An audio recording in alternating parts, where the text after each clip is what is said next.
Nagbabala ang Land Transportation Office na kailangan nakarehistro ang mga school service para sa kapakanan ng mga mag-aaral.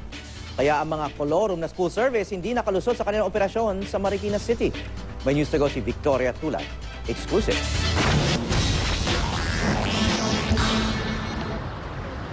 Sa pagbabalik eskwela ng mga estudyante sa private school, balik operasyon din ang mga kolorum na school service. Sa Marikina City, sunod-sunod ang nahuli ng Land Transportation Office NCR. Dahil kolorum, hindi rehistrado ang sasakyan sa Land Transportation Franchising Regulatory Board o LTFRB. Kaya sa halip na dilaw, puti pa rin ang kanilang plaka.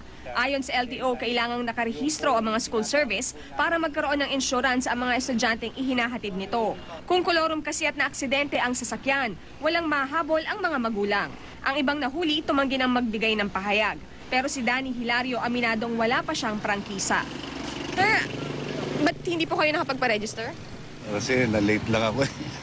Pasensya na ako kaya marami ko kasi ako nasikaso. Pero ano po yan? Nasa proseso na po o i-apply nyo pa lang? Nasa proseso na. Kaya lang medyo na-delay dahil siyempre kailangan lang ang financial. Nanindigan naman ng LTO na hindi pa rin sila dapat pumasada.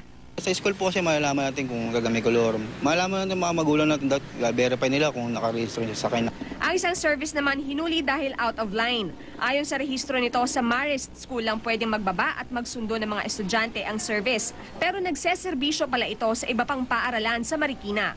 Sinubukan pang makiusap ng may-ari ng sasakyan pero hindi siya pinagbigyan ng LTO. I-impound ang mga nahuling sasakyan at mumultahan ng 6,000 piso. Sa bawat araw na hindi ito matutubos, ay kailangan din magbayad ng 1,500 pesos. Babala ng LTO, simula June 19 ay tataas pa ang multa sa mga nahuling sasakyan. June 19, effectivity na yung new fines and penalties natin regarding dun sa kolorum, such as yung bus natin, mag-range siya sa 1 million. UB, van, mag-range siya sa 200,000 and ang jeepney natin, mag-range siya sa 50 to 60,000 o tsaka yung tricycle, 6,000. Ang school service? Ang school service, belong siya dun sa van. Tiniketan din ang mga nagmamotor na hindi naka-helmet. Hindi nakaligtas ang isang pulis na sitahin ng LTO dahil walang helmet ang kanyang anak. Victoria Tulad, GMA News.